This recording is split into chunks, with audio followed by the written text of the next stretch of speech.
Well, today we have something sweet on the table. He spoke about very good, excellent, used some adjectives. Now there's a question here I want us to pay attention to. Is Spurs or United winning the Europa League bad for the PL? We consider the position that they both are on, and especially this season and the history that's around where they've placed. Is it bad for the PL? In some ways, yes. Why? Because it's kind of, well, it's bad for Europe. That one is terrible for Europe because if a team that lost 19 league games can win a major European competition, it shows that the Premier League is so ahead of every other league that basically the other teams are coming to make up their numbers, and that's what's going to continue to happen because extra places means extra revenue. So it's bad for Europe. Like the European team should hope that Bodo Glimt and Bilbao do something in the next leg and save them. A number of goals are they able to do that? They have to do something because it's bad for Europe. But for the PL, I think it's a mixed bag. I think for the small teams, it shows that there's a way that they would definitely be competitive in Europe because if these teams that they are able to beat very easily, you know, if you're Aston Villa, if you're Bournemouth, if you're Brighton, if you're Newcastle, if you're even Nottingham Forest, you are looking at this United and Spurs teams and thinking to yourself, if these guys can win the Europa League, surely, even if we don't get the Champions League and we go to the Europa League or the Conference League, we should be able to win it. So I think for them, it will motivate them. But it will be bad in the sense that, you see, these things cost money.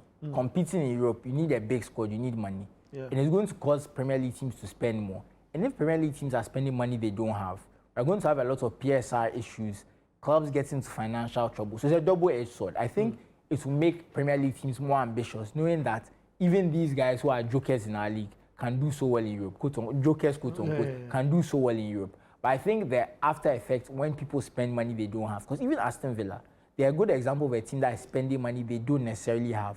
They currently spend about 100% of their revenue on wages. That's before you include transfer fees and other things. That's a lot of money to be spending on wages before you account for other costs. So if a lot of Premier League teams are entering this kind of zone where they are spending recklessly and with abandon, I don't think it's a financially sustainable model.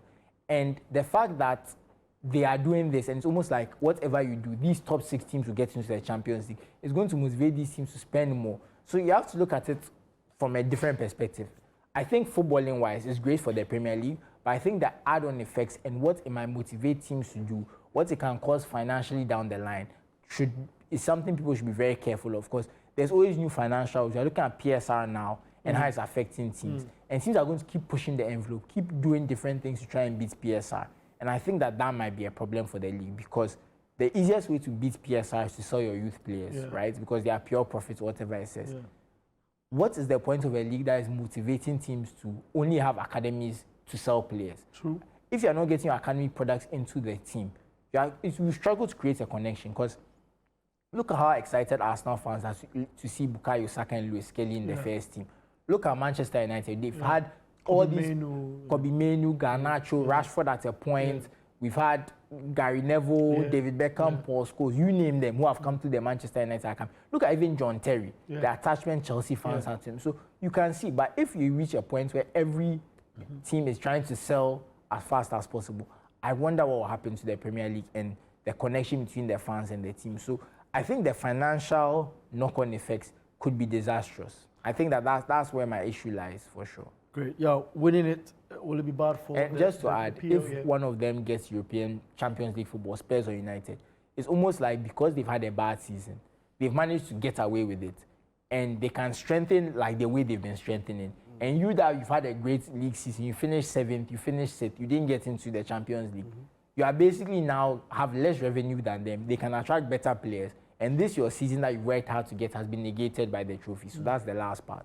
Great. Yeah, bad for the PL winning the Europa League. And has the standard of the Europa League itself dropped? I think it's good for the PL because from a marketing perspective, you can, if I'm a marketing agent for the EPL, I'll just go in there. I'm trying to negotiate for a new deal. I'll go in there, look, the team that finished, 15, 16, a team lost 19 games. Yeah, and they ended up winning the Europa League. I mean, that tells you how good this team is. And so, we need to add a few more millions of dollars to the deal. So that would be leverage on your part. And so, yeah, it's good for the PL.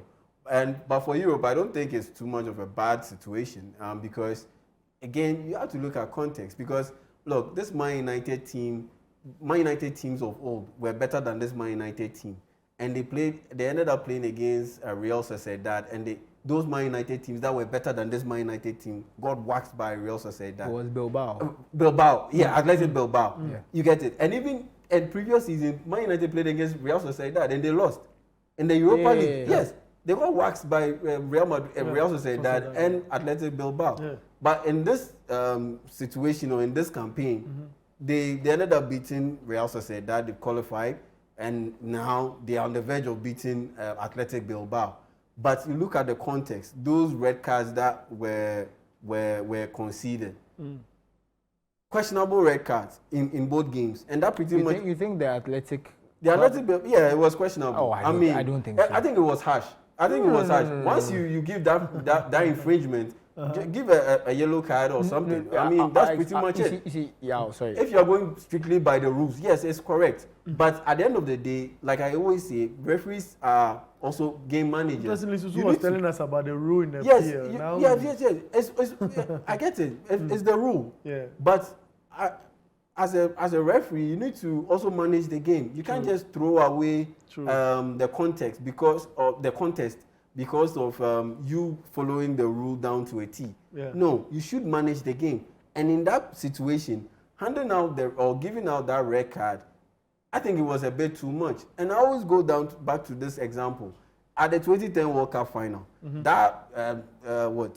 the young Kung Fu kick. But Howard Webb has come out to say later that he regrets not giving a red card, and he didn't see it. Well, thank God he didn't see it, because he would have ruined the final. But at the end of the day, he did the right thing per the optics by just giving the yellow card and managing the game. He managed the game perfectly well in that situation. And so you have to look at the context. Yeah. In previous years, better Man United teams lost to these same teams that this whack Man United team is winning against.